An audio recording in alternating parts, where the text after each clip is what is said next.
So we just had another mass shooting. Surprise, surprise. Maybe like the thousands one, the 2000s one, and like always, people always want to spread their political agendas. Now, I'm not one of the people that are going to sit here and say that this was a government false flag, but my problem with these shootings is that the media never reports the information correctly, because different media sources have their different political agendas, and in my honest opinion, I don't think this guy was a lone wolf. I'm not saying that there were other people in there with him shooting, but this sounded like the work of a professional. This sounded like the work of somebody who was well trained. This sounded like somebody who knew the club, knew what to do, had a game plan, and was probably working with an organization. Some people are saying that he could have been working for ISIS. Some people are saying that he maybe not be working for ISIS. That he probably was working by himself because he saw two gay men kissing, and so he all of a sudden hated gay people so much that he decided, man, I'm going to go into a club and I'm going to kill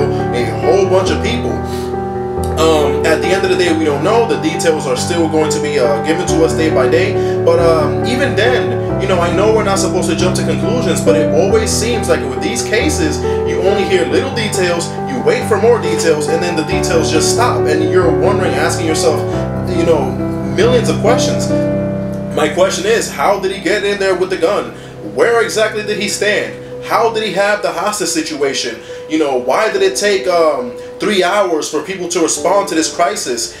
There's just a lot of things that go on with cases like this, and I understand that, you know, if you're in the middle of a shootout, you know, you want to protect yourself, but we live in an era where there's cameras everywhere. We live in the era where people take out their cell phones, you know, to make sure that they get the footage before they would even think about helping somebody.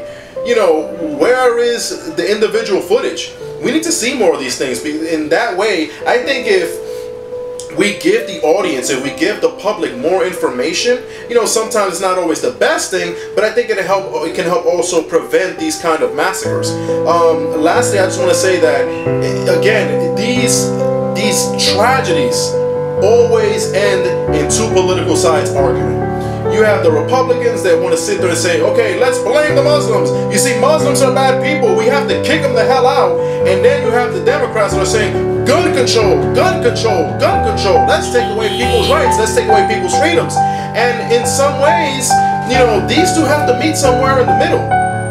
We have to meet somewhere in the fucking middle, because there are people that hate this country. There are people that hate our ideologies. And there are people who want to see death and destruction. But it's not just Muslims.